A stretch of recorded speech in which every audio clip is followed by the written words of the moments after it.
Finally IPL के 10 टीमों ने अपने कप्तान की घोषणा कर दी है। सबसे पीछे कप्तान की घोषणा दिल्ली कैपिटल ने की है। दिल्ली कैपिटल ने अपने कप्तान के रूप में अक्षर पटेल को चुना है। पिछले साल दिल्ली कैपिटल के कप्तान थे ऋषभ पंत, इस वर्ष अक्षर पटेल दिल्ली के कप्तान होंगे। अगला नंबर आता है एमआई का। एमआई के कप्तान इस वर्ष हार्दिक पांड्या हैं। पिछले साल भी हार्दिक पांड्या ही थे, लेकिन इस वर्ष पहला मैच हार्दिक पांड्या नहीं खेलेंगे क्योंकि उन पर 1 मैच का जुर्माना लगा हुआ है।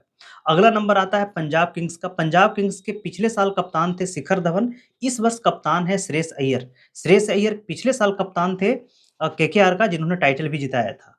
अगला नंबर आता है सनराइजर हैदराबाद का। तो सनराइजर हैदराबाद के जो कप्तान हैं वो हैं पैट कमिंस, और पिछले साल भी पैट कमिंस ही कप्तान रहे थे।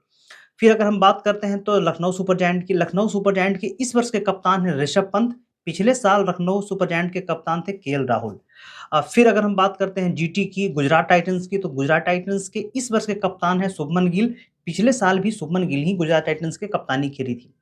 फिर अगर हम बात करते हैं राजस्थान रॉयल्स की, तो राजस्थान रॉयल्स की कप्तानी फिर इस एक बार संजू सैमसन के हाथों में है।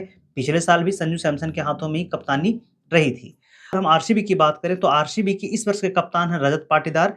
पिछले साल आरसीबी के कप्तान थे फैफ डु प्लेसी। फिर आता है सीएसके। सीएसके के जो कप्तान है वो हैं ऋतुराज गायकवाड़। पिछले साल भी ऋतुराज गायकवाड़ ही कप्तान थे, इस वर्ष भी ऋतुराज गायकवाड़ ही कप्तानी करेंगे।